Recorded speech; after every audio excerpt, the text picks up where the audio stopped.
बन रहा है अंडा का भुजिया बनाने के लिए प्याज मिर्चा अदरक लहसुन। ये भी हस्बैंड ही कर रहे हैं, देख लीजिए। आज मेरा हेल्प कर रहे हैं, पता नहीं क्यों। तो मेरे हाथ में थोड़ा प्रॉब्लम है बोल के हेल्प कर रहे हैं। पुचकी पापा क्या कर रहे हैं? काटने वाला ये पापा क्या कर रहे हैं?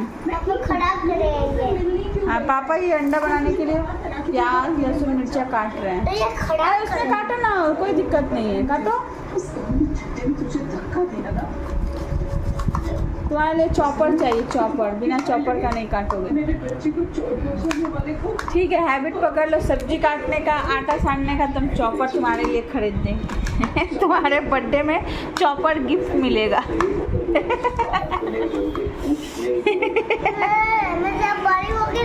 किसके किसके हस्बैंड हेल्प करते हैं? सबके हस्बैंड करते होंगे। मेरे हस्बैंड पहले फर्स्ट टाइम कर रहे हैं, ये सीख रहे हैं। मैं इनको ट्रेनिंग दे रही हूँ विदाउट पेमेंट का। बाय।